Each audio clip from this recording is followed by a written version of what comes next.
Perfect. सो अंबर जी आ गए हैं और अंबर जी आपकी जो पीपीटी है, you have your PPT right Ambar जी?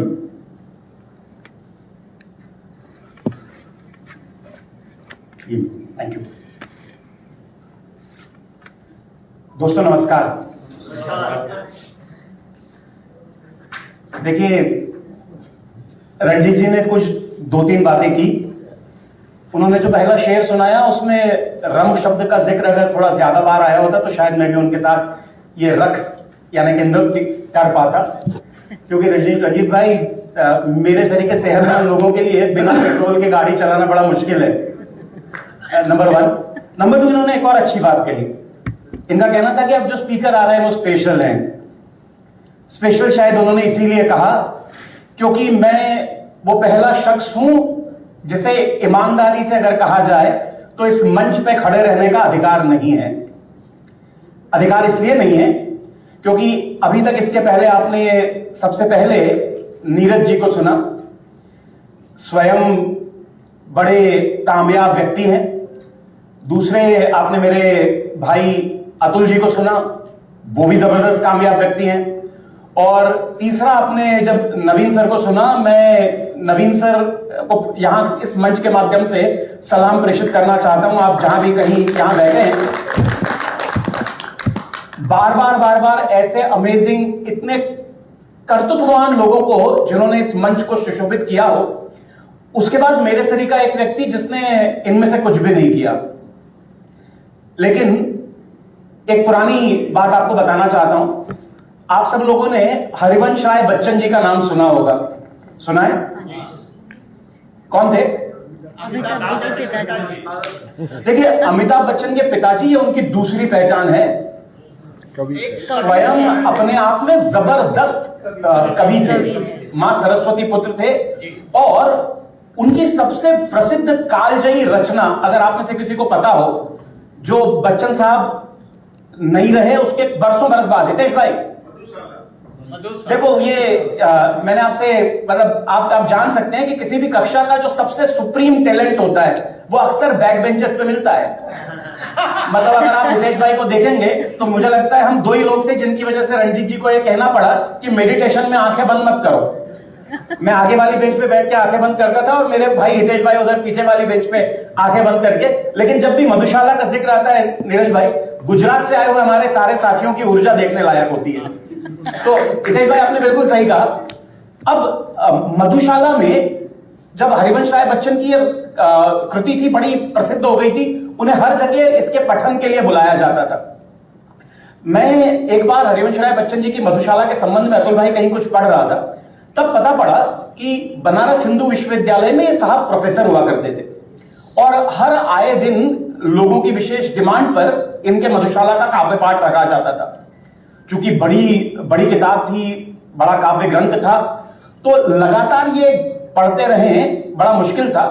तो बीच बीच में एक एंकर टाइप का रोल निभाने के लिए उस जमाने के एक अंग्रेजी साहित्य के प्रोफेसर थे मनोरंजन साहू साहब, वो इस प्रोग्राम की एंकरिंग करते थे।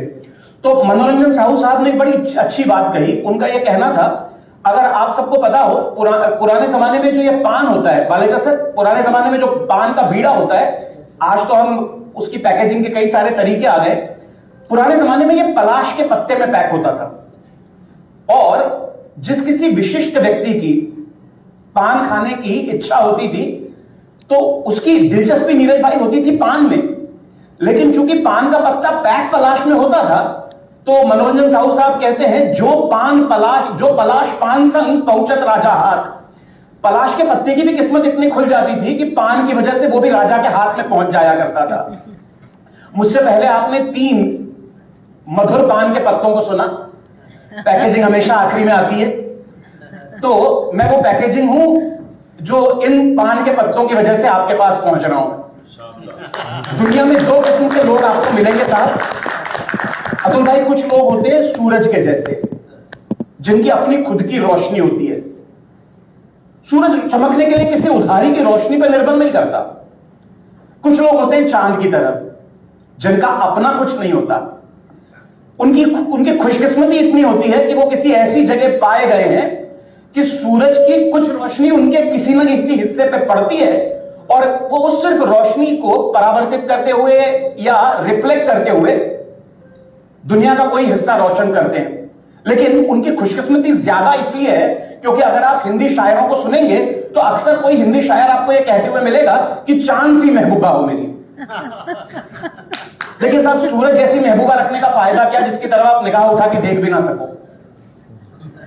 तो जब आप कई बहुत सारे डूअर्स को सुनते हैं, उन डूअर्स के द्वारा कही गई बातों को ज्यादा पैलेटेबल बनाने के लिए, मतलब मैंने कहीं यह भी पढ़ा था कि सांप का जहर असल में बहुत हाई क्वालिटी का प्रोटीन होता है जो हमारी ह्यूमन बॉडी डाइजेस्ट नहीं कर पाती। इसलिए अगर कभी किसी को सांप ने डसा तो वो अनडाइजेस्टेड निकलता है, and that is what kills the person. तो आप मुझे वो व्यक्ति मान सकते हैं जब आप किसी सूरज जैसे व्यक्ति से मिले और जिसकी बातें कभी कभी थोड़ी सी ऊपर से चली जाए, तो मेरे तरीके किसी मिटिगेटिंग एजेंट की आपको जरूरत पड़ती है जो 440 वोल्ट के करंट को 17 वोल्ट में कन्वर्ट करके एडेप्टर टाइप की जिंदगी जी रहा होता है। आप सारे 440 वोल्ट के लोग हैं, लेकिन मुझे फिर भी जरूरत है, ये बात पता है कि सारे लैपटॉप, सारे मोबाइल फोन 17 डिग्री पे चलते हैं, तो मुझे ये बात पता है कि मेरे जैसे की जिंदगी काफी दिनों तक चलती रहेगी आप जैसे लोगों की रोशनी के सहारे। तो अब मुझे पता नहीं कि ये टॉपिक मैंने रंजीत भाई को दिया या रंजीत भाई को लगा कि इस तरह का कुछ, लेकिन मुझे जो टॉपिक कभी मेरे जबान पे आ गया होगा, मैंने रंजीत भाई से कह दिया होगा कि sales out of the box. अभी जब एक ख्याल दिल में आया तो ये मैंने सोचा कि यार sales out of the box का ख्याल मेरे दिल में क्यों आया होगा। मुझे एक बात सोच के बताइएगा, आप जब भी किसी ऐसे ही कॉन्फ्रेंस में जाते हैं, ऐसे किसी इवेंट में जाते हैं या किसी ट्रेनिंग प्रोग्राम में जाते हैं, तो आपका ख्याल क्या रहता है कि वहां से ये अटेंड करने के बाद क्या हो जाए? कुछ सीख के आएंगे, कोई कम से कम एक पॉइंट भी लेके आएंगे जो कि कुछ सीख के आएंगे। सर आपने क्या कहा? मिरेकल। आपका शुभ नाम सर? कमलेश कुमार। आप कमलेश भाई के लिए एक बार जोरदार तालियां बजाना चाहते हैं? देखिए, मैं इस उम्मीद में आपसे ये बात कह रहा हूं, मुझे लगा कि आपको हिंदी शब्द जोरदार का अर्थ पता है। अगर पता हो तो मुझे साबित कीजिए कि आपको इसका अर्थ पता है। रंजीत ऐसा कहते हैं कि कभी कभी अगर हम संख्या में कम हो, मैं कंपनी के लिए भी काम कर रहा हूं, वो कंपनी ने अपना जब प्रोडक्शन का काम शुरू किया था, एफएमसीजी में काम करती है, तो उनके लोगों को आटा बेचने की आदत पड़ गई थी। अब आटा टन्स में बिकता है भाई। अब कंपनी ने लॉन्च कर दिया स्पाइसेस जो ग्राम्स में बिकते हैं, राइट? पार्टनर्स एक बात ध्यान रखिएगा, जितना आप किसी स्पेशल महफिल का हिस्सा होते चले जाएंगे ना, जितनी स्पेशल महफिल होगी, महफिल स्पेशल तभी होगी, विशिष्ट तभी होगी वहां जहां पे लोगों की संख्या शायद उतनी बड़ी ना हो। आप सोच के देख लीजिए, हरीश भाई बता पाएंगे आपको ज्यादा अच्छे से। हरीश भाई, एमडीआरटी की मीटिंग में ज्यादा लोग होते हैं या टीओटी की मीटिंग में ज्यादा लोग होते हैं? एमडीआरटी में ज्यादा लोग होते हैं, डीओटी में कम होते हैं। सर टीओटी में कम इसलिए होते हैं क्योंकि स्पेशल हिसाब हर किसी के बस की बात नहीं है। तो अगर यहां पे हम संख्या में कम हैं, कोई बात नहीं है, आपकी तालियां ऐसी बतानी चाहिए कि हम नंबर में पूरे कम हो सकते हैं, जोर से चलने में नहीं। Thank you. देखिए, अब आपको शायद थोड़ा सा मेरा रोल समझ में आया होगा। तालियां बजाने की काबिलियत आप में हमेशा से थी, राइट? लेकिन हमेशा से हनुमान जी को एक जामवंत की जरूरत पड़ती है। पुराने जमाने में जामवंत साहब सेना का हिस्सा होते थे, आजकल किराए पे मिलते हैं। मैं उम्मीद करता हूं कि आप ऐसी तालियां जैसी आपने हमारे इस मित्र के लिए बजाई, वैसे अपने सारे साथियों के लिए बजाते रहेंगे अगर उचित लगे। अग्रिम भुगतान की आवश्यकता नहीं है। इन्होंने कहा मिरेकल। क्या आप इनके जवाब से सहमत हैं? देखिए, मैं आप लोग तो फिर भी बहुत स्पेशल अनुभवी लोग हैं। नीरज सर, मैं जहां भी ट्रेनिंग्स के लिए जाता हूं, लोग मतलब इस तरह की बातें करते हैं कि यार हमारे टीम में ना चेंज आ जाना चाहिए, चेंज।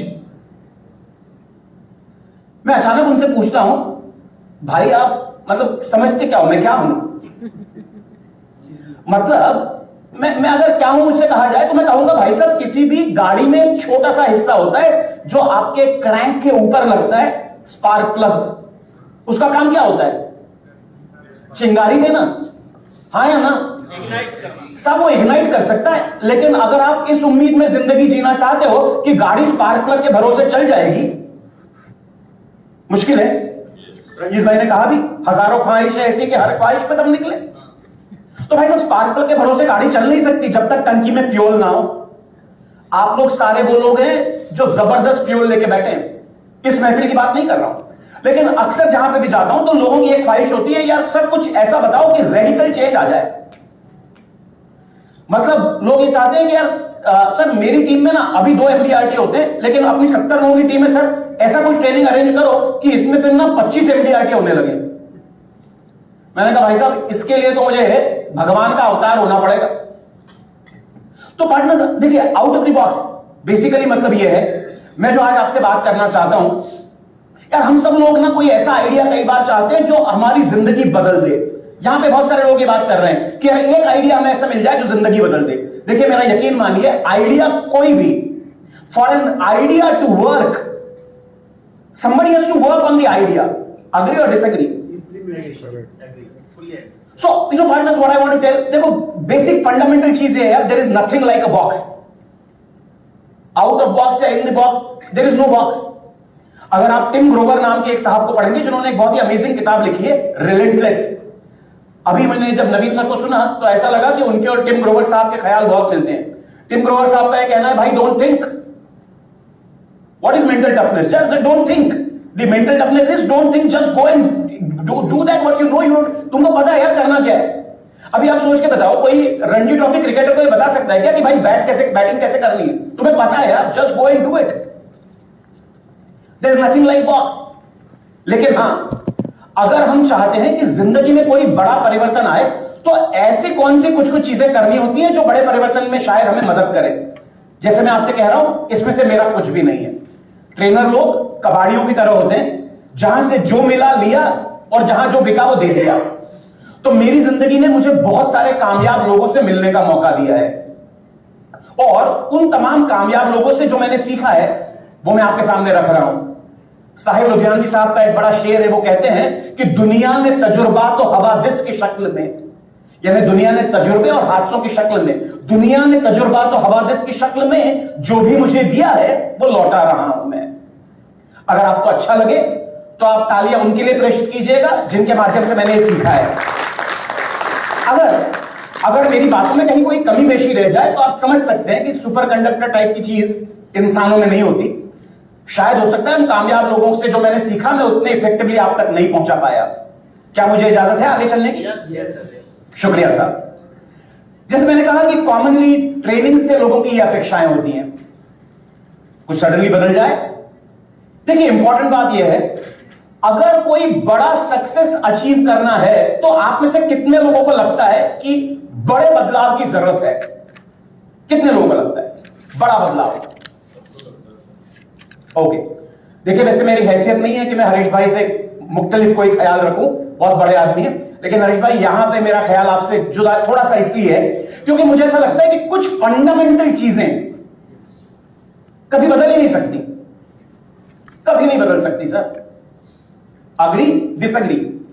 एग्री। यहां पे एक मेरे पितृतुल्य बालेचा सर बैठे हैं, मुझसे कोई गुस्ताखी होगी या हो गई होगी जिसके लिए उन्होंने मुझे 2 बार सुबह से अंबर सर ऐसा कहा है। पिछले कई वर्षों से मैं उनसे गुजारिश कर रहा हूं कि मेरी हैसियत ऐसी हो जाए कि आप मुझे अंबर कह के बुलाने लगे, मुझे और सफर तय करना बाकी है। सर मुझे एक बात बताइए, जब आपने इंश्योरेंस इंडस्ट्री ज्वाइन की, हम में से कई सारे लोग शायद तब हाफ पैंट्स में घूमते होंगे, कई सारे पैदा भी नहीं हुए होंगे। सर तब से इंश्योरेंस इंडस्ट्री का फंडामेंटल वही था कि नहीं था सर? प्रोस्पेक्ट ढूंढो, प्रोस्पेक्ट से मिलो, प्रोडक्ट समझाओ और आगे चलो, हाँ या ना? Yes sir, yes. सर कौन से ईयर में आपने इंश्योरेंस स्टार्ट किया? 1969, 29 मई 1969। 69। तो माफ कीजिएगा, मेरा सोच थोड़ी सी गलत थी, क्योंकि मैं हाफ पैंट में भी नहीं था तब, 3 साल बाद पैदा हुआ। तो फंडामेंटली ये जो बेसिक चीजें हैं जिनकी मैं बात कर रहा था, prospecting, meeting with the customer, product को इफेक्टिवली पिच करना और रेफरल जनरेट करना, ये हमारे किसी भी बिजनेस के फंडामेंटल है। ये 1969 में भी वही थे, शायद आज भी वही है। अगर आप में से कोई आदमी बताना मुझे ये कहना चाहता हो कि ये फंडामेंटल बदल गए, तो मैं 2 मिनट रुकने के लिए तैयार हूं। मुझे बता दीजिए कि इन फंडामेंटल्स में कुछ चेंज आया है। देखिए आया नहीं है अलग बात है, नहीं मैं देखिए मैंने ये नहीं कहा कि तरीके तो बहुत सारी चीजों के बदलेंगे, कोर वर्डिंग सेम है सर। देखिए मंजिल तो वही है ना भाई साहब, रास्ते बदले जा सकते हैं। सुनील भाई यहां से शाम को मुझे घर जाना है, भाई साहब मुझे पता है कि इस रिंग रोड पे शायद थोड़ा सा ट्रैफिक हो जाएगा, तो मैं बाईपास से चले जाऊंगा। अगर रास्तों पे ज्यादा ट्रैफिक हो तो आप रास्ते बदलते, मंजिल नहीं बदलते। मतलब एटलीस्ट मैं तो ऐसा कह सकता हूं कि शाम को अपने ही घर जाना है, रास्ते पे भीड़ थी इसलिए किसी और के घर जा नहीं सकते अपन। Agree disagree? तो सर कुछ फंडामेंटल चीजें ऐसी हैं जो जिंदगी में अधिकारी सब कभी नहीं बदलेंगी, दे रिमेन द सेम। तो अगर आप आउट ऑफ द बॉक्स की बात कर रहे हो, तो यार किसी भी धंधे में आउट ऑफ द बॉक्स क्या हो सकता है बताओ? मुमकिन है? किसी भी ऑर्गेनाइजेशन में आउट ऑफ द बॉक्स सोचने की जिम्मेदारी होती है R&D की। R&D हमेशा कुछ नया करते रहता है। लेकिन नीरज सर, उसी ऑर्गेनाइजेशन में अगर कोई एक प्रोडक्ट को जीरो डाउन करते हैं, उसके बाद इनोवेशन रुकता है। आप जब तक उस प्रोडक्ट को कमर्शियली प्रोड्यूस नहीं करेंगे तब तक आप प्रॉफिट नहीं कमाएंगे। R&D is not profit centre, you will have to believe this, you will have to accept this that R&D is a cost centre.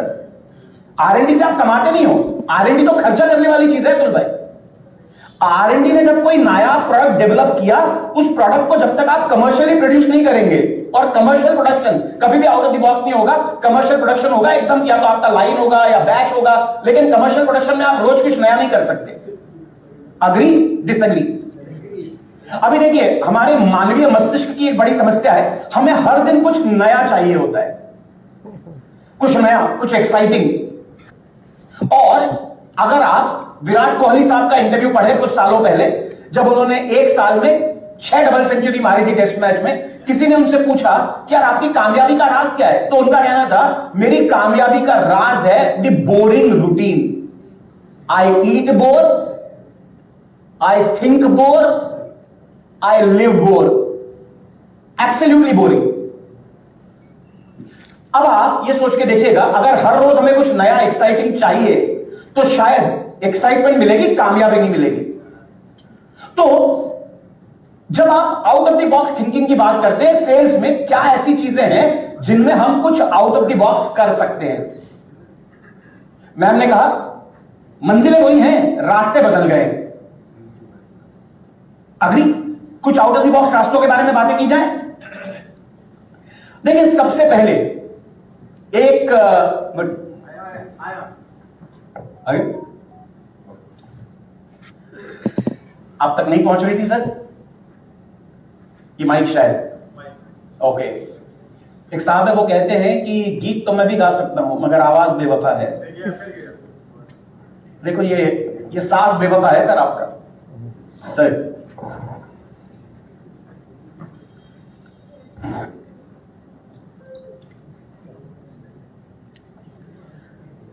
Partners,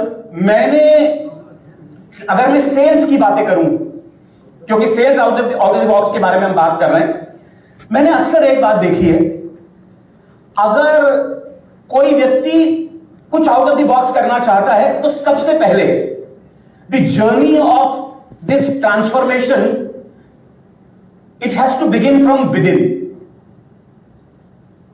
right? ऐसा कहते हैं अ सीईओ विद इन। मैंने बंद किया सर, मैंने बंद किया। नीरज भाई, एक्चुअली भाभी ने बहुत इंसिस्ट किया था तो मैंने पीपीटी बनाई है ना। उनका 2 बार मैसेज आया और मेरी हिम्मत नहीं पड़ी उनको ये बताने की कि भाभी अभी नहीं बनाई पीपीटी। क्योंकि मैं कुछ दिनों पहले एक ट्रेनिंग प्रोग्राम कहीं गया था कंडक्ट करने अतुल भाई, वहां पे एक बच्चे ने मुझसे कहा कि people who neither have the power nor they have a point two make, they use power point. तो तब से मुझे बड़ी अपने आप की नजरों में मैं गिर गया कि अरे पावर पॉइंट क्या है। लेकिन भैया भाभी का आदेश था, अगर रंजीत भाई का आदेश होता तो मैं इनको दोस्त की हैसियत से बोल देता कि भाई देयर इज नो पीपीटी। एक बार वो रिपीट कर दो सर, अभी जो बोला था सेंटेंस आपने। अरे सर वो बच्चे का कहना था कि people who do not have power nor they have a point, they use power point. तो भाभी माफ कीजिएगा, और भाभी ने मुझे अभी याद भी दिलाया कि आप मेरा नंबर स्टोर कर लीजिए। मुझे उनको यहां बताना पड़ा कि आपका नंबर स्टोर्ड है ना। लेकिन तो ये पावर पॉइंट अगर आप में से किसी को चाहिए तो ले लीजिएगा। पर बहरहाल इंपॉर्टेंट बात यह है, देखिए अगर किसी भी आदमी को अपने जीवन में कोई परिवर्तन लाना है, तो परिवर्तन has to begin inside out. You know, a CEO within will be a CEO outside. इसलिए अगर मैं कहूं कि फंडामेंटल चेंज क्या है, आउट ऑफ द बॉक्स क्या हो सकता है, तो आउट ऑफ द बॉक्स हो सकता है सर सोचने का तरीका। सोचने का तरीका।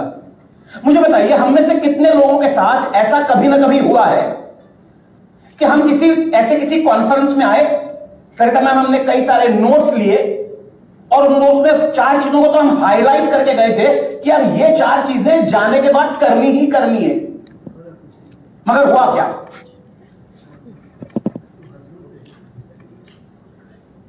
क्या हुआ? दुष्यंत कुमार साहब कहते कहते चले गए। हो गई है पीर परवरसी पिघलनी चाहिए, इस हिमालय से कोई गंगा निकलनी चाहिए। लेकिन नहीं हो पाता ना। थोड़ा बहुत देखिए, थोड़ा बहुत मतलब आपको जो गालिब साहब कह के गए ना कि यूं तो हम सभी जानते हैं हकीकत है जन्नत गालिब, मगर दिल के बहलाने को ख्याल अच्छा है। नहीं, जो आपने बोला कि विदिन अगर इच्छा है तो मैं उसको रिपीट करूंगी, पढ़ूंगी, समझूंगी और इंप्लीमेंट करने की कोशिश। मैम मैं सलाम कर सकता हूं आप तमाम लोगों को अगर आप वाकई उन चीजों को इंप्लीमेंट कर पाते हैं। मैं तो अपनी बातें कर रहा हूं। पता है, अगर हमने ठान लिया कि यह करना है, ठानने के बाद भी कर कहां पाते हैं? ऐसी कितनी सारी बातें हैं जो जिंदगी में मैंने ठानी थी, आप आई एम श्योर आप सब लोगों ने भी ठानी होंगी। लेकिन एक साहब है वो कहते हैं कि यूं तो मैं बरसों नहीं पीता, यूं तो मैं बरसों नहीं पीता, मगर क्या करूं, शाम होती है, यार मिलते हैं, ख्याल बदल जाते हैं।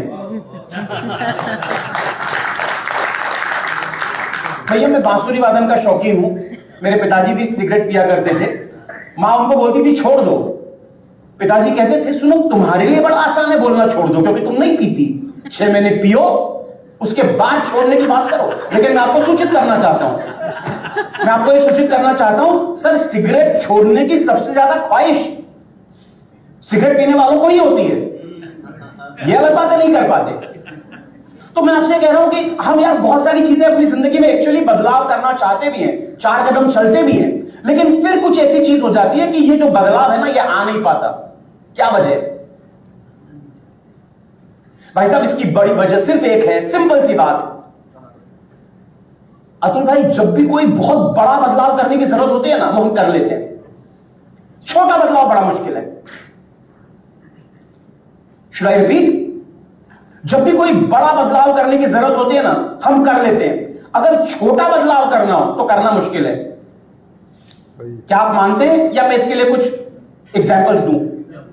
सही है सर फरवरी 2014 मेरे पिताजी के एक मित्र जो डॉक्टर थे उन्होंने कहा यार अभी मेरे हॉस्पिटल में मेरी मैनेजमेंट ने मुझे ये हेल्थ चेकअप बेचने की जिम्मेदारी दी है।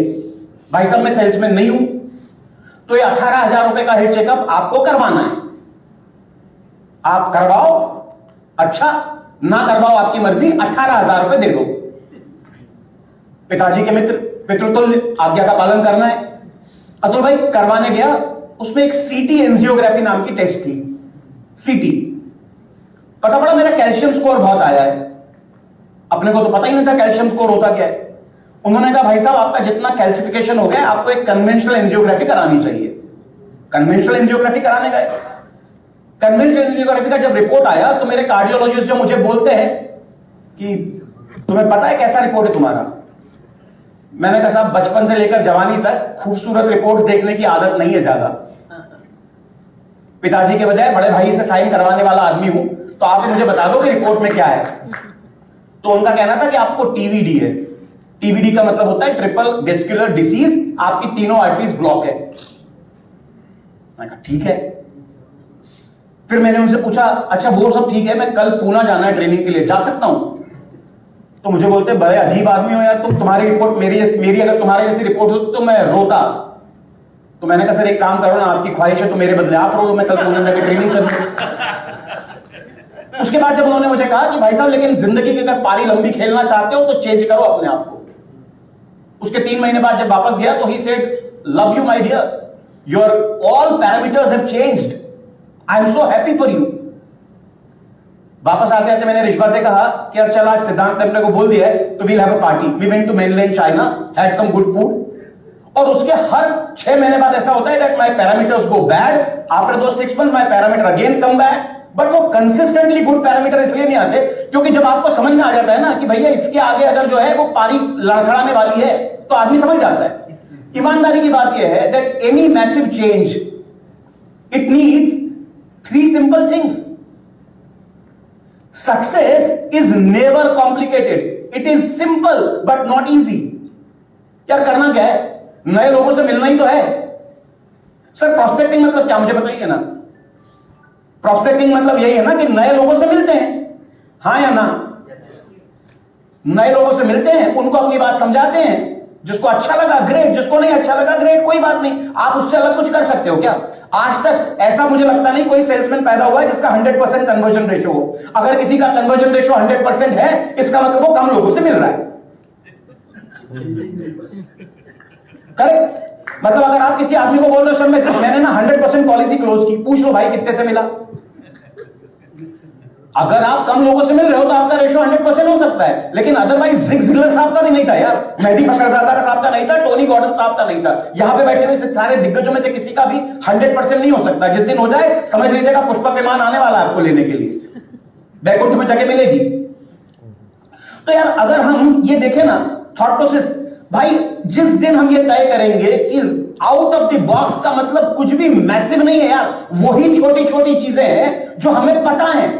The out of the box behavior is when you know what needs to be done, doing that relentlessly, days in and days out. That is the out of box behavior. Atul bhai, I used to be 115 kg. Now I have come down to 95, and there is nothing radical that I have done, except for the fact मुझे चलना आता था, मैंने regularly चलना शुरू किया। अब चलना डिफिकल्ट नहीं है मैडम, सबको पता है चलना कैसे। इंपॉर्टेंट यह है कि क्या आप सातत्य के साथ चल सकते हैं, और सातत्य के साथ आप तब चलोगे जब आपकी थिंकिंग एक ऐसे आदमी की होगी जो ये नहीं सोच रहा है कि आज क्या फायदा होने वाला है। If you can see the future, and that is the reason I say who are you. आप किसकी तरह सोचते हो? क्या आप सीईओ की तरह सोचते हो या आप एक सेल्समैन की तरह सोचते हो? सेल्समैन की प्रॉब्लम ये रहती है वो बेचारा महीने के टारगेट में उलझा रहता है, और सीईओ ये सोचता है कि यार 4 साल में या 5 साल में मुझे क्या वैल्यू क्रिएट करनी है। बिल गेट्स साहब का कहना है almost everybody in the world extremely over estimates what can they achieve in 1 year. Almost everybody in the world over estimates what they can achieve in 1 year, but more than that almost everyone grossly underestimates what they can do in 5 years, because a lot of us do not really have a 5-year plan. We are bothered about the instant stuff. Another thing that I tell a lot of my friends, I'm sure I don't need to ask this question here, लेकिन जब मैं कुछ ज्यादा लोगों के बीच में होता हूं तो मैं उनसे एक सवाल करता हूं, Who are you? Are you a sales surgeon or you are a sales butcher?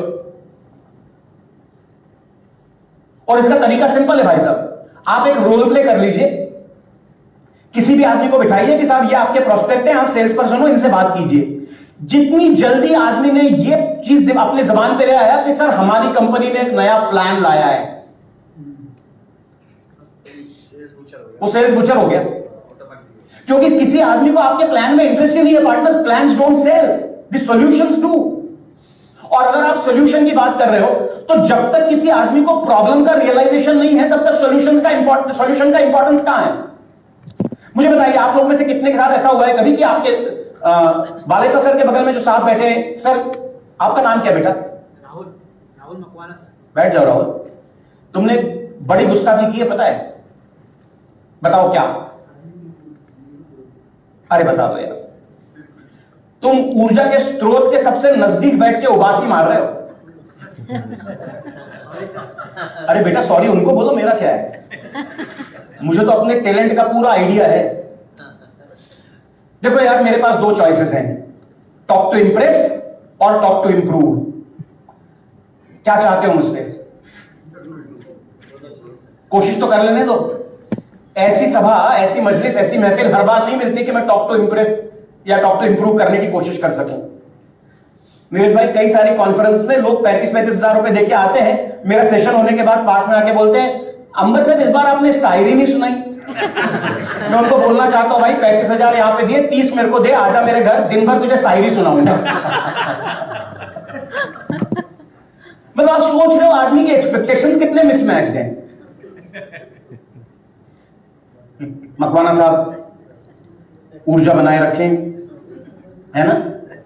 एक साहब को कहते हैं, मैं अभी से उन्हें कैसे बेवफा कहूंगा, राइट? देखो, हो सकता है आपको बोरिंग लग रहा हो सकता है बोरिंग होगी, लेकिन शायद रंजीत भाई ने जो मुझे समझ दिया, उसके अंत में आप तय कर लीजिएगा कि काम का था कि नहीं था। मैं अभी से उन्हें कैसे बेवफा कहूं? मंजिलों की बात है, रास्ते में क्या कहूं?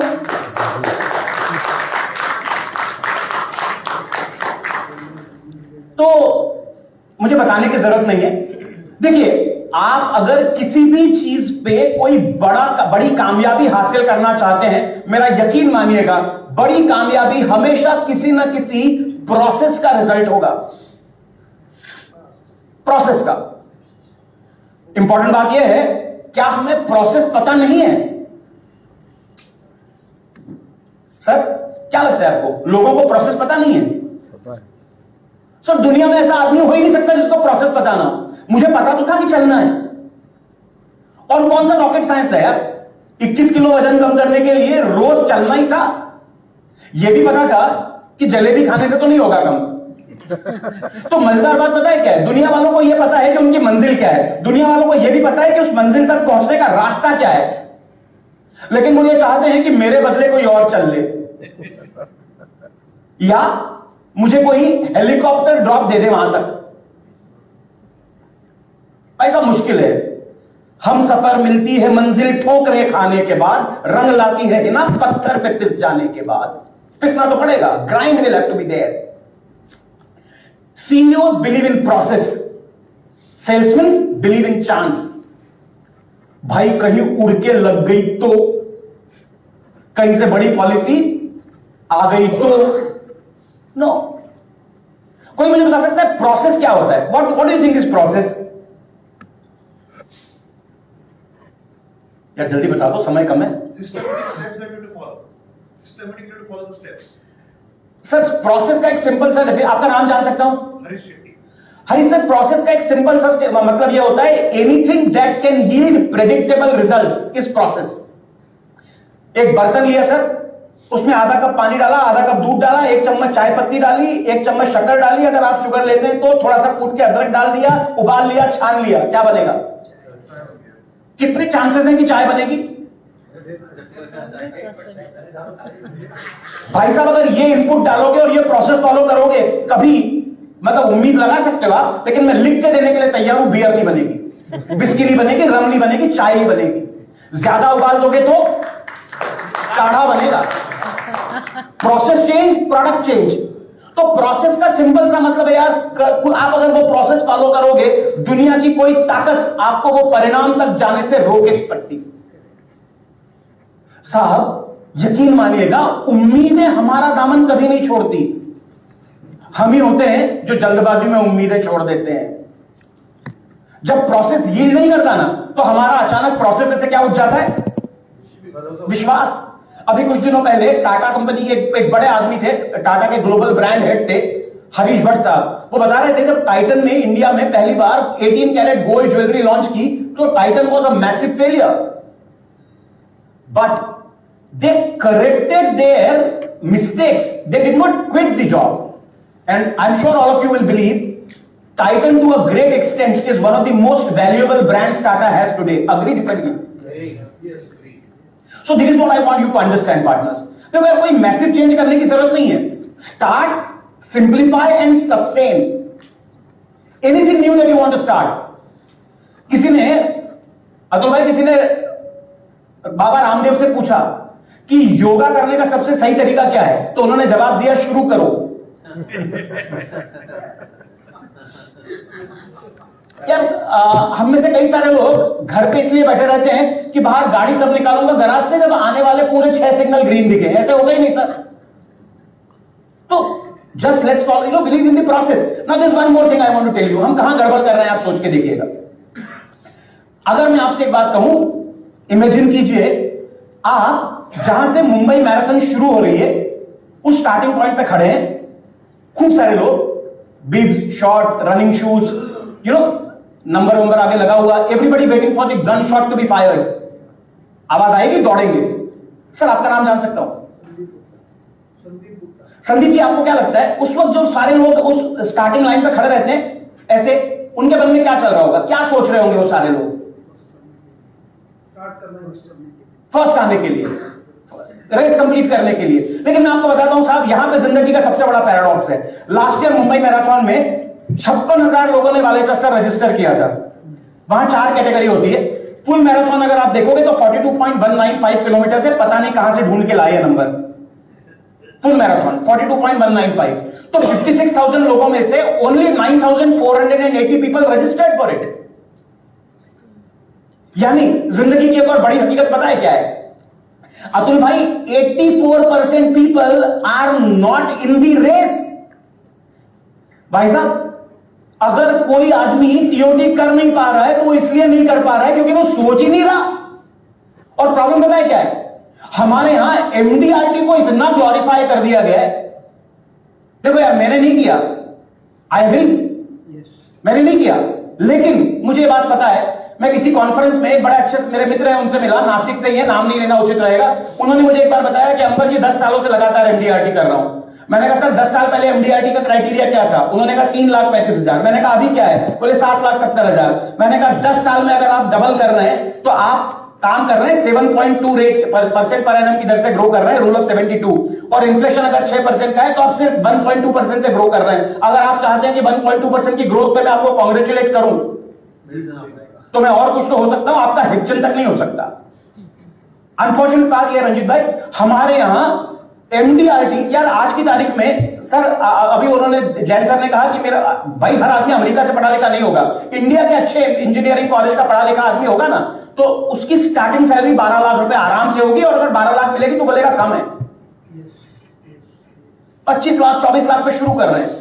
यार अगर 25 लाख 24 लाख एक फ्रेशर को मिल सकता है तो हम यहां पे यार ऐसे क्यों कंपेयर कर रहे हैं? ये अलग बात है. देखो हमारी इंडस्ट्री की सबसे बड़ी विडंबना ये है, यहां पे एंट्री होती है ये रेशमी जुल्फों का अंधेरा चले आइए की तरफ. किसी भी आदमी को एजेंट बनाने के पहले कोई चेक नहीं किया जाता कि बंदे में कितना दम है. सिर्फ नाक के नीचे 2 उंगली लगा के देखो, अगर सांसें चल रही है तो आजा बेटा. अब यार ऐसे लोग आएंगे तो नाकामयाब होने वाले हैं ना यार. How do we compare ourselves with them? Agree disagree? तो यार मैं तो ये जानना चाहता हूं, देखो बड़ा जो मैं आपसे कह रहा हूं ना कि thinking like a CEO, boss important ये है, how many of us ever believe what are we aiming for?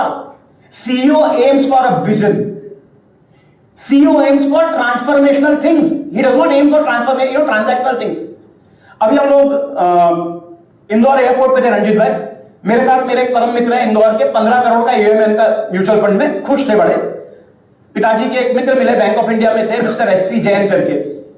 मैंने जाके उनके पैर वैर छुए, उन्हें मिलवाया कि मेरे मित्र हैं, 15 करोड़ का ईएमएन है. मैंने कहा यार जैन अंकल है, फाइनेंशियल सर्विस इंडस्ट्री में काफी दिनों से काम कर रहे हैं, retired general manager for bank of India. तो बताते बताते उन्होंने बताया कि मेरा बेटा है हितेश जैन, अहमदाबाद में, 1500 करोड़ का ईएमएन है. तो ये मेरा भाई था ना, ये पूरे 2 घंटे की फ्लाइट में सोया ही नहीं. बोलता भगवान की कसम इतना छोटा मैंने अपने आप को कभी महसूस नहीं किया. मैंने कहा भाई साहब इसीलिए कहा जाता है कि ऐसी महफिलों में जाया करो, ऐसी महफिलों में अपने कद और अपनी औकात का एहसास होता है. जैसा अभी मुझे हुआ है कि उस मंच पे कैसे खड़े रहूं जिस मंच पे ऐसे ऐसे लोग आए. उम्मीद करता हूं कि डिजर्व करूंगा किसी दिन। तो पार्टनर्स, बड़ी बात यह है, अगर आप चाहते हो कि कुछ आउट ऑफ द बॉक्स है, तो आउट ऑफ द बॉक्स तब होगा जब आउट ऑफ द बॉक्स आप सोचोगे। और आउट ऑफ द बॉक्स का मतलब कुछ बेसिक नया नहीं है। देखो सिंपल सी बात है, अगर कहीं कोई आदमी कुछ अचीव नहीं कर रहा है, सर मैराथन में जितने लोग दौड़ रहे हैं ना, अगर आप उन 14% में नहीं हो जो जीतने के लिए दौड़ रहे हो, तो फिर आप रेस में हो ही नहीं। इंपॉर्टेंट बात यह है, जिस कक्ष में मैं बैठा हूं या जिस कक्ष में मैं हूं, मुझे लगता है मेरी बात उन 14% लोगों से हो रही है। अगर मेरी बात उन 14% लोगों से हो रही है, तो एक बार अपने आप के लिए ताली बजा सकते हो आप। अब ये गैप कैसे फिल की जाए? ये gap between the desired and achieved, चलिए इसके बारे में बात करते हैं। क्या आप सब लोगों ने जिंदगी में कभी ऐसा कुछ महसूस किया है दैट शुरुआत में हम लोगों ने जब काम शुरू किया, एक सर्टेन लेवल तक हम लोग आराम से आ पाए, उसके बाद अगर मैं आपसे कहूं कि हम एक परफॉर्मेंस पीक प्लेटू पे आ जाते हैं, how many of you experience this, कि परफॉर्मेंस का एक पीक प्लेटू आ गया। जितने लोगों ने ये किया है कि हाँ एक दायरा मेरा आ गया, इससे आगे नहीं जा पा रहा हूं। वो दायरा कुछ भी हो सकता है, किसी के लिए एमडीआरटी, किसी के लिए सीओटी, किसी के लिए टीओटी। लेकिन अगर आपको लगता है कि आपने अपना परफॉर्मेंस पीक कभी रियलाइज किया, तो मेरे लिए हाथ खड़ा कर दीजिए एक बार। चलिए, अब आप मुझे सोच के बताइएगा, क्या आपको लगता है कि ये परफॉर्मेंस पीक क्यों आता है? मेरे साथ क्या लगता है आपको, लोगों की जिंदगी में क्यों आता है परफॉर्मेंस पीक? कंप्लेसेंट हो जाते हैं। तो देखिए, मेरा एनालिसिस ये कहता है कि जितने लोग कुछ एक बेसिक परफॉर्मेंस पीक अचीव करते हैं ना, उसकी एक वजह यह होती है कि वहां तक उनको किसी ने विजन दिया था, चल गए, उसी को टारगेट चल गए।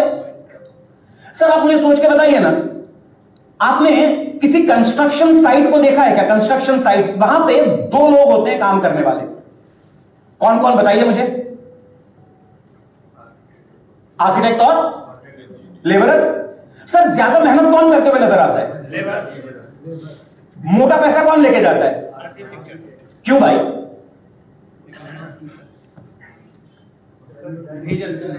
सर आर्किटेक्ट की खासियत यह रहती है कि आर्किटेक्ट वो मकान पहले से देख चुका होता है जो लेबर अभी बनाने वाला है। Architect has the ability to see the future that the labour is going to create. तो यार अगर हम प्रैक्टिकल बात करें ना, देखो हम सब के अंदर all of us have got both these personalities installed within us. There is an architect, Sandeep ji, there is an architect and there is a laborer. What is the problem? The problem is if the architect within you has been made dormant and defunct. हमारा education system क्या है भाई? मुझे बताओ, हमारी exam क्या है? It is test of training, yes or no? It is not test of visualization or nothing else. We are being adjudged on framing. Somebody gave us a vision, somebody gave us a thought and we started working on that thought. The moment, यार एक बात सोच के बताओ ना, एक labourer को अगर एक आर्किटेक्ट ने आधा नक्शा बना के दिया है, तो भाभी लेबर उस नक्शे से आगे जा पाएगी क्या? अब हम में से कई सारे लोग ये उम्मीद में बैठे रहते हैं कि कोई आएगा और बताएगा कि करना क्या है।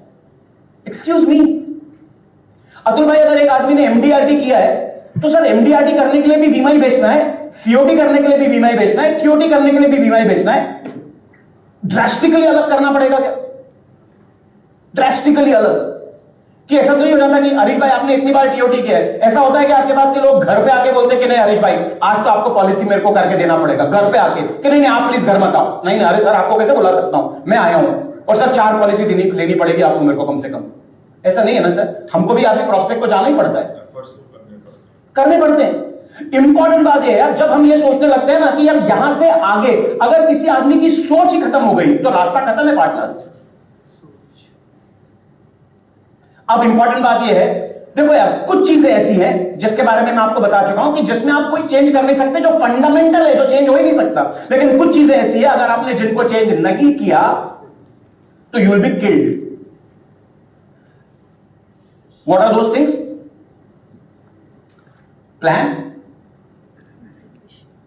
Sir, I can tell you, मैं बहुत छोटी सी एक्टिविटी कई ट्रेनिंग प्रोग्राम में करता हूं नीरज भाई। लोगों को मैं बोलता हूं कि यार आपको मैंने कुछ अखबार के टुकड़े दिए, कुछ कैंची दी है, एक सेलो टेप दिया है, आपको एक ब्रिज बनाना है उस कागज के टुकड़ों, अखबारों के टुकड़ों से। पेपर ब्रिज की हाइट इतनी होनी चाहिए, इसके नीचे से एक फुटबॉल निकल जाए, इसका स्ट्रेंथ इतना होना चाहिए कि इसके ऊपर 2 पानी से भरी हुई 1-1 लीटर की बोतल रख दो तो ये ब्रिज ना डगमगाए। लोगों को बोलता हूं 3 स्टेप्स है इसमें। मैं आपको आधा घंटा देना चाहता हूं कि आप अपने ब्रिज की डिजाइन प्लान करके मुझे सबमिट कीजिए। डिजाइन बहुत खूबसूरत हो यह जरूरी नहीं, जितनी खूबसूरत है उतनी वर्केबल भी होनी चाहिए, क्योंकि आप ब्रिज बना रहे हो, ताजमहल नहीं, राइट? पहले प्लान करके मुझे दे दो, आधा घंटा प्लान कर लो, उसके बाद मैं आपको 1 घंटा एग्जीक्यूशन के लिए दूंगा।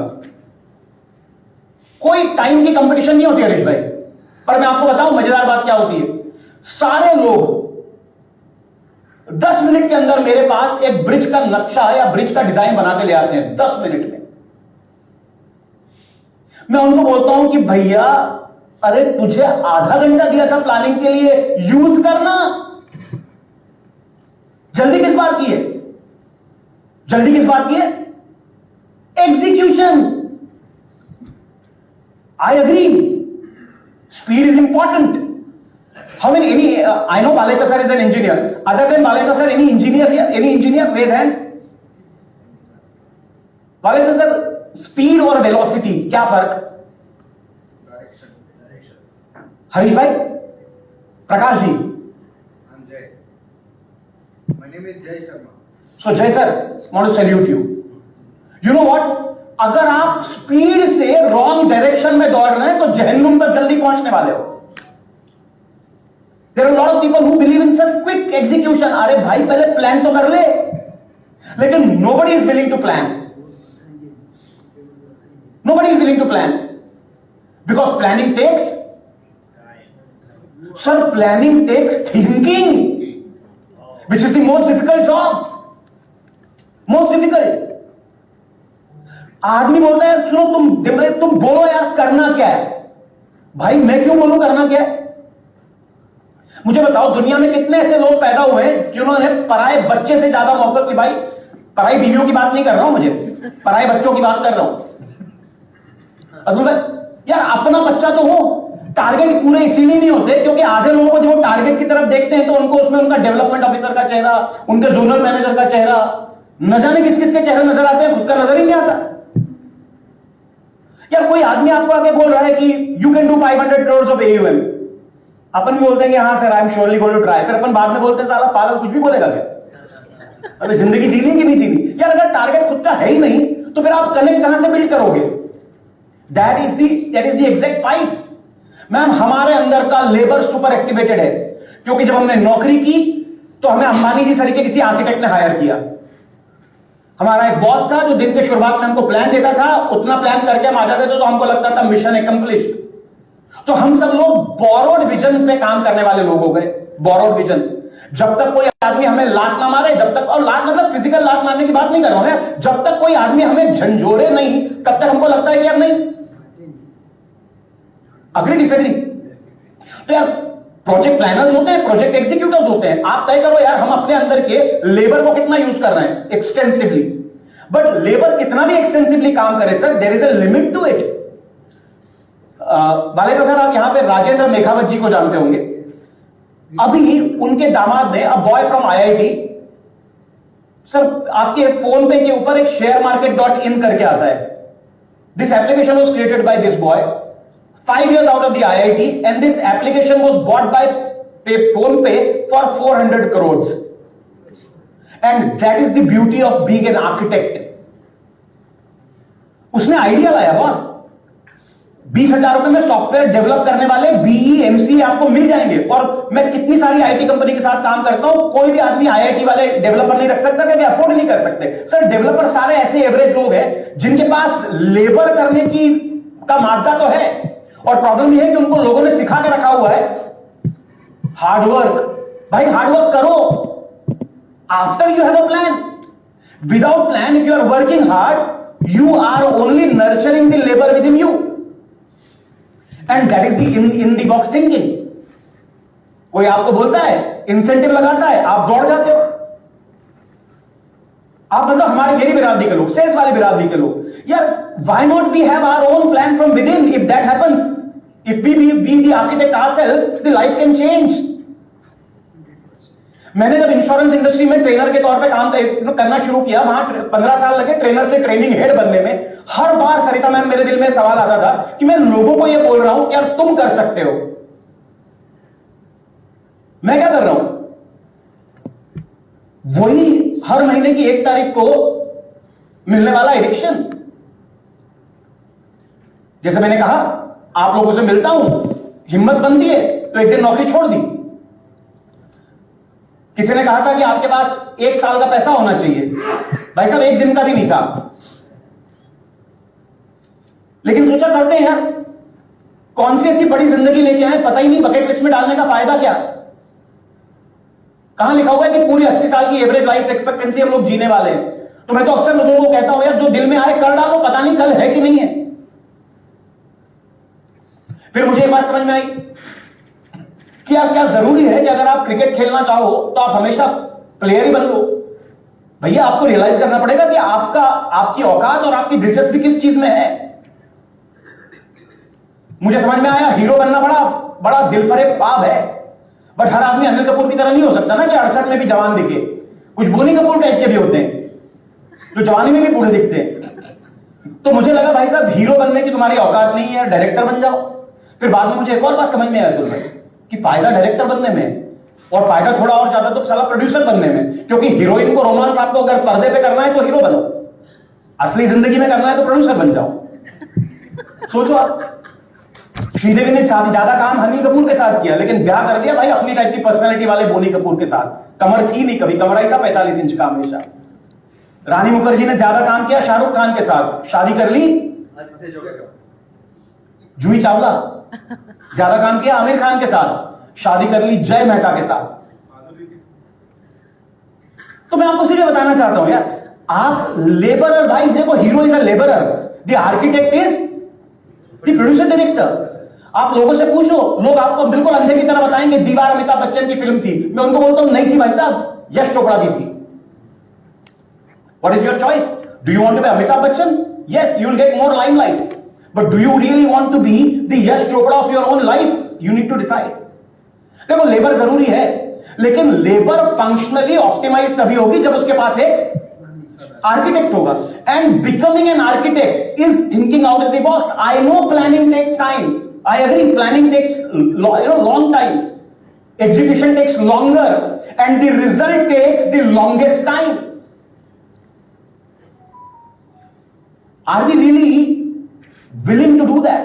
And that is the reason I ask a lot of people, boss, are you a businessman? Bert Hedges नाम के एक राइटर है, he writes a book by name You Incorporation. Who says, are you managing yourself like an organization? Do you have an annual operating plan? मैंने बहुत सारे entrepreneurs को ऐसे देखा है अतुल भाई, they go to their office, cabin में इस उम्मीद में बैठे रहते हैं कि कुछ तो काम आएगा कर लेंगे। अरे भाई सुनो ना यार, where is the plan? Are we the customer service in our own business? कि कोई लफड़ा होएगा, कोई क्लाइंट कंप्लेंट आएगी, कुछ क्लेम आएगा, कुछ करो। भाई सुनो ना यार, ट्रांजैक्शनल चीजों के लिए तो आप टीम रख सकते हो, 15 लोग। सर किस लिए? सर ट्रांजैक्शनल चीजों के लिए। अतुल भाई, दुनिया की कोई भी इतना बड़ा कंसल्टेंट कभी नहीं हुआ कि वो आपके बिजनेस के बारे में स्ट्रेटेजिक थिंकिंग दे सके। Nobody can outsource strategic thinking for your own business. It is you who can do that. And that is out of the box. Are you getting entangled into the transactional things, or you are finding time to do the transformational stuff? And transformational stuff is not something that will happen every day. हर रोज नहीं होगा, लेकिन एक रोज जरूर होने वाला है, बशर्ते हम लगातार उस एनुअल ऑपरेटिंग प्लान पे काम करते रहे। और मजेदार बात क्या है? मजेदार बात यह है, हम जब भी कोई एनुअल ऑपरेटिंग प्लान बनाए, फंडामेंटल नहीं भूलना है partners. They can not change. Your AOP can not ever aim at substituting the prospecting. The method of prospecting can change. So there are lot of people who think in terms of changing the DNA of mankind. That will not happen. Don't try to change the DNA of the business.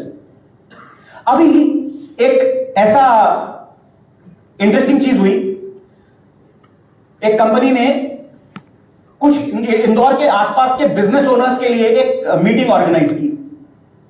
अब चूंकि wife और बेटा दोनों बीमा अभिकर्ता हैं, उनके साथ मैं भी वहां पे चला गया था।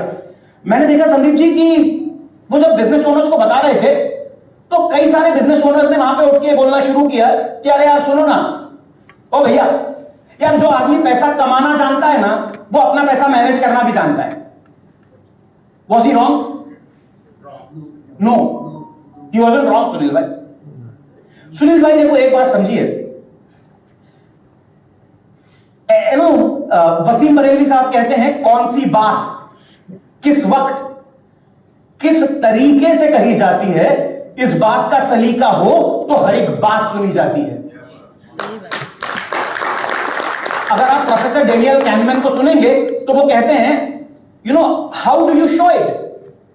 भगवान ना करे कभी ऐसा हो, लेकिन नीरज भाई अगर आप अपने किसी परिवार के सदस्य को एक अस्पताल में लेके जाते हैं बाईपास सर्जरी कराने के लिए, और डॉक्टर आपको बोलता है अरे सर मैं आपको सच बता रहा हूं, अपने हॉस्पिटल को खुले 14 साल हो गए, बस अभी सर आखिरी के 2 दिन जो पेशेंट हमने ऑपरेट किए वो दोनों ही निपटे हैं। हम 98 पेशेंट ऑपरेट कर चुके सर पहले, वो सारे तो जी गए, ये आखिरी वाले तो पता नहीं कैसे मर गए। सर हमारा फेलियर सक्सेस का रेट, फेलियर का रेट बस 2% है, अभी अभी हुआ है। अगर आप किसी आदमी को बोलोगे sir our success rate is 98%, आपने बात तो वही कही है ना, लेकिन आप कैसे कहते हैं इंपॉर्टेंट है, राइट? अभी इसलिए जब वो सारे लोगों को पेंशन प्लान वगैरह सभी की कोई चीज बेचने की कोशिश कर रहे थे, मुझे ऐसा लगा कि आउट ऑफ द बॉक्स उनको काम करना चाहिए था। लेकिन भाई साहब मेरी रोजी रोटी सलाह के पैसे लेने से चलती है, तो मैंने वहां पे उन्हें नहीं दी। यहां पे आपको मेरे दिल में जो ख्याल आया वो बता सकता हूं, क्या बांटने की इजाजत है? देखिए आप अगर सोचिएगा, आपके कितने ऐसे बिजनेस ओनर क्लाइंट्स हैं जिनकी फैमिली में आपने ये फाइट देखी है, when the baton shifts from the first generation entrepreneur who created the business to the second generation entrepreneur, what are the most common issues that you face? चाहे पिताजी कितने भी अमीर हो, राइट, या कितने भी गरीब, अतुल भाई उनके मुंह से आप ये बात सुनोगे ही सुनोगे, मेरे बेटे को पैसे की कदर ही नहीं है। भाई साहब आप एक बैंक अफसर के बेटे थे, ये एक बिजनेसमैन का बेटा है। उनसे भी बढ़िया करेगा जब मौका मिलेगा। बिल्कुल, लेकिन मैडम होता क्या है, होता ही है, मैंने 37 साल के एक लड़के को जो एसपी जैन का एमबीए है उसको ये कहते हुए सुना है, sir I am no more a child, my father used to give me handle steering to handle when I was a bloody kid and he still wants to do that. Honestly tell me, who's more equipped? Sir, a 76 years old gentleman is more equipped to run the business better or a 37 years old? 37. Sir आपने zero से business को बड़ा किया, 300 करोड़ तक ले आए। इस आदमी ने बिजनेस को देखा ही तब से जब बिजनेस 40 करोड़ का था, और वक्त बदल गया यार। अब वो सुनील गावस्कर T20 टीम में नहीं हो सकता जो 60 ओवर खेल के 36 रन बनाता था, हाँ या ना? सर पुराने जमाने में आप किसी कन्या को आशीर्वाद दे सकते थे कि अष्टपुत्र सौभाग्यवती भव। अगर आजकल आप आशीर्वाद दोगे तो आप राष्ट्रद्रोही हो। अष्टपुत्र वक्त के हिसाब से सब बदलेगा। तो मुझे ऐसा लगा कि यार अगर मैं किसी आदमी को ये देखूं, मैंने कई सारे पेरेंट्स से पूछा, फर्स्ट जनरेशन एंटरप्रेन्योर से पूछा कि यार आपका सबसे बड़ा डर क्या है? मैम बोलता कोई नहीं, लेकिन ईमानदारी की बात यह है, अगर मैंने बिजनेस बिल्ड किया है, अगर मुझे 5 लाख रुपए महीना खर्च करने के लिए लगता है, मेरा डर यह है कि कल इस बच्चे को दे दिया और उसने बिजनेस बर्बाद कर दिया, यार मैं बुढ़ापे में कहां जाऊंगा? बिकॉज मेरी और उसकी फाइनेंशियल सिक्योरिटी एक ही बिजनेस से जुड़ी हुई है। मैंने लोगों को, पेरेंट्स को ये कहते हुए सुना है, रंजीत भाई I can't let him rock my ship. फिर बेटा ये बोलता है ही इज ऑलरेडी 76। मैं गलत नहीं बोल रहा ना, गलत नहीं बोल रहा। देखो सर, अगर आप 4x100 मीटर रिले दौड़ रहे हो, आप बहुत अच्छा दौड़ते हो, माना मैंने, लेकिन भाई साहब किसी और को बैटन देना पड़ेगा, वरना आप 100 मीटर दौड़ो, और जिंदगी 100 मीटर नहीं है। हम लोग ऑब्सेस्ड हो जाते हैं इस बात से कि जैसा मैं कर सकता हूं वैसा कोई नहीं कर सकता। मान लिया भाई साहब, मान लिया, जैसा आप कर सकते हो वैसा कोई नहीं कर सकता, लेकिन आप, अभी आपका नाम उन 60 चिरंजीवी लोगों में नहीं है जो हमेशा जीने वाले हो, तो दे दो ना यार, वक्त के रहते। अगर आप सोच के देखिएगा, मैं वाइफ को, बेटे को ये बात बोलता हूं, यार आप जिस किसी बिजनेसमैन के पास जा रहे हो उसको बोलो ही मत इंश्योरेंस वगैरह कुछ भी, यार क्या है, उसको सिर्फ ये बोलो कि सर क्या आप ये चाहते हो कि आप इतना फाइनेंशियल इनकम स्ट्रीम बिल्ड कर लो कि आपका बिजनेस आपको बेटे को सौंपने में आपके माथे पे रत्ती भर भी शिकन नहीं आएगी। सर आपकी जितनी जरूरत है ना उतना प्लान करके देने की जिम्मेदारी मेरी, आप देखिएगा, मैं आपको बता सकता हूं। इसको मैं सक्सेशन प्लानिंग बोल के लोगों को बोल रहा हूं। सक्सेशन प्लानिंग है sir, you can, sir you become a consultant in your own business. अपने बेटे को बोल देना, भाई साहब सुन, ये 31 मार्च के बाद मैं धंधे में नहीं आऊंगा, ऑफिस में भी नहीं आऊंगा, मुझे बुलाएगा, एक दिन का 1 लाख रुपया लूंगा, वरना मैं घर पे बैठा हूं। घर पे इसलिए बैठा हूं क्योंकि मुझे मेरे 5 लाख रुपए जो चाहिए उसकी अरेंजमेंट पूरी हो गई। हर महीने जब तक जिंदा हूं हरीश भाई 5 लाख रुपए आएंगे। अगर आप किसी आदमी को बताने की कोशिश करो, देखो मुझे आई एम श्योर आप लोग बताते हैं, लेकिन मैं ये बताना चाहता हूं या ये कहना चाहता हूं, देखो यार कुछ नया तो करना पड़ेगा ना। अगर आप किसी 400 करोड़ के आदमी को ये बोल के पॉलिसी बेचने की कोशिश करोगे कि कल आप घर पे नहीं आए तो क्या होगा, बोलेगा पार्टी। यार वो जिस आदमी को बेच के मैं सिखाऊं वैसे काम नहीं चलेगा। तो यार मुझे तय करना पड़ेगा मेरा टारगेट मार्केट क्या है, मेरा टारगेट सेगमेंट क्या है, मेरा फोकस प्रोडक्ट कौन सा है, मेरी प्रोडक्ट पिच क्या होने वाली है, मेरी ब्रांड इमेज क्या होने वाली है। सर बड़ी बड़ी कंपनियां बड़े बड़े प्रोडक्ट्स पे मिलियंस ऑफ डॉलर्स खर्च करते हैं ब्रांड इमेज पे। मैं तो ये पूछना चाहता हूं, आप में से कितने लोगों ने अपने शहर के किसी पत्रकार से जाके ये बात की कि यार मैं फाइनेंशियल प्लानिंग के ऊपर कॉलम लिखना चाहता हूं अखबार में, छापने के पैसे भी मेरे से ही ले लेना। कोई बड़ा अखबार होने की जरूरत नहीं सर, अपने शहर में से टुच्चे अखबार बहुत सारे हैं जो चाहते हैं उनको कुछ कंटेंट मिले, फ्री में भी छापेंगे। आप उसकी कटिंग निकाल के अपने इंस्टाग्राम या फेसबुक पे डाल सकते हो, हर बार टाइम्स ऑफ इंडिया में कोई छपे जरूरी नहीं। अगर आप अखबार में छप रहे हो ये बहुत है क्रेडिबिलिटी बिल्ड करने के लिए। ब्रांडिंग सर, घोस्ट राइटर्स, हम Gamma.app, ChatGPT सबको मैम सब्सक्राइब कर लेते हैं पेड वर्जन पे। Why not have a ghost writer यार जो कॉलम लिखेगा अखबार में हमारे नाम से सर। और देखो यार आप हीरो हो मान लिया, लेकिन डायलॉग तो सलीम जावेद से लिखवाओगे। मेरे पास मां है, ये अमिताभ बच्चन ने नहीं बोला था, जावेद अख्तर ने लिखा था, अमिताभ जी ने बोला था।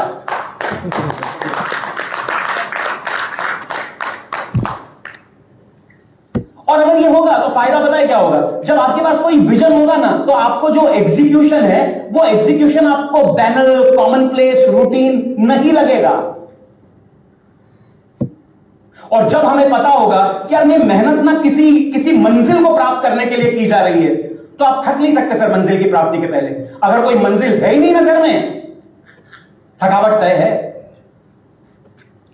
इंपॉर्टेंट ये है, if you have a purpose the method will follow, if you know why, the how will follow. And 98% of the, rather 84% of the people in the world, they do not have a why. They are not running the race to first of all, they are not running the full marathon. Where can they succeed? Are you with me? So partners, these are just few things that I have already shared with you. मैं तो सिर्फ आपको एक बात बता सकता हूं, एक साहब है वो कहते हैं कि अगर खामोश है तो ये ना समझना कि दरिया की लहरों में रवानी नहीं है। अगर खामोश है तो ये ना समझना कि दरिया की लहरों में रवानी नहीं है। जिस दिन ठानेंगे तूफान बन के छाएंगे। ये बात और है, अभी तूफान बनने की ठानी नहीं है। मैं ये उम्मीद कर सकता हूं पार्टनर्स कि इस महफिल से जहां पे आप बैठे हैं, इस सभा से, सरिता मैम, चांद की जो रोशनी होती है उसे विभा कहते हैं, सूरज की जो रोशनी होती है उसे प्रभा कहते हैं। लेकिन किसी ऐसी महफिल को जहां पे 50, 60, 70 सुपर ब्रेन्स बैठे हों और उन दैदीप्यमान मस्तिष्कों से जो रोशनी निकलती है ना, उसे सभा कहा जाता है। अगर ऐसी सभा से आप कोई एक चिंगारी लेके जा सकें और उस चिंगारी को आप अगर अपना मकसद बना लें, मुझे पूरी पूरी उम्मीद है कि जिंदगी में जो आउट ऑफ द बॉक्स बदलाव आप चाहते थे वो जरूर आएगा। ऐसा नहीं कि हर तरफ खुश्क मिले जमीन, प्यासे जो चल पड़े हैं तो दरिया भी आएगा। It was an absolute pleasure being with all of you. Thanks again. Love you all. Fantastic, fantastic. ये इतनी कम तालियां नहीं बजनी चाहिए, तालियां जो है जोरदार तालियां दोस्तों, जोरदार तालियां। फैंटास्टिक। अमर साहब, आपने मेरे अंदर के आर्किटेक्ट को आज जगा दिया, नहीं तो मेरे अंदर का लेबर ही काम कर रहा था अभी तक। आप हाँ जी गलत बोल रहे हैं साहब। जिस किसी शख्स ने, मैं रंजीत भाई को उस दिन पहली बार मिला था गुवाहाटी की एक कॉन्फ्रेंस में, जिस वक्त BITV के शायद कुछ 1-1.5 हजार फॉलोअर होंगे, राइट। रंजीत भाई, ये आपके अंदर का आर्किटेक्ट है कि हम इतने सारे लोग यहाँ पे इकट्ठे हैं। वॉल्ट डिज्नी ने जब यूरो डिज्नी बनवाया सर, डिज्नीलैंड के बाद पेरिस में, जब तक वो प्रोजेक्ट बन के पूरा होता, ही वॉज नॉट देयर। तो वॉल्ट डिज्नी इनकॉर्पोरेशन के CEO, जो कोई साहब थे, मैं उनका नाम बोल रहा हूं, उन्होंने वॉल्ट डिज्नी की वाइफ मार्था से पूछा, Martha, don't you think that Walt have seen it all? That lady gave him a look and she said he did. So Ranjit भाई, अगर आज ये महफिल इकट्ठा हुई है ना, तो पार्टनर इसके आर्किटेक्ट आप हो, और इस क्रेडिट को लेने से बिल्कुल मिलेगा। लेकिन दावे से बोल सकता कि ये जो 1 घंटे की प्रेजेंटेशन रही है, इससे यहाँ पर बैठे कुछ लोगों की जिंदगी, मैं दावे से बोल सकता हूँ, क्योंकि मेरी हो जाएगी, एक्स्ट्रा ऑर्डिनरी हो जाएगी। इसमें बैठे कुछ लोगों की जिंदगी जो है वो एक्स्ट्रा ऑर्डिनरी चेंज होगी। मैं किसी के बारे में नहीं बोल सकता, लेकिन अमर जी मेरी होगी। Thank you very much, fantastic.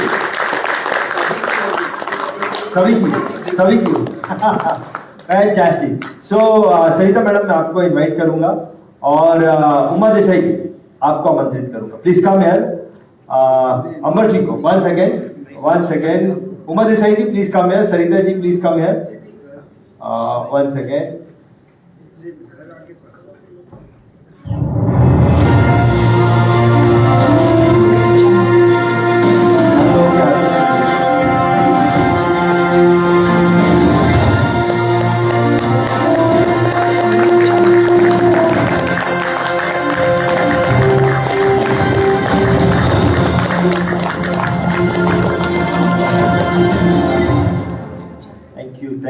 Thank you. So दोस्तों, आज का दिन हमारा जो है, बहुत कुछ हमें सीखने के लिए मिला। We learn many things today. और मैंने आपको कुछ 4 नियम दिए हैं। मैंने आपको 4 नियम दिए, याद है? भूल गए? मैंने 4 नियम दिए हैं। वो 4 नियमों को, और हमारे साथ में कुछ लीडर्स हैं, और leaders have some responsibility. We have few leaders, they have some responsibility. Before you go from here, when you go out from here, I'll request you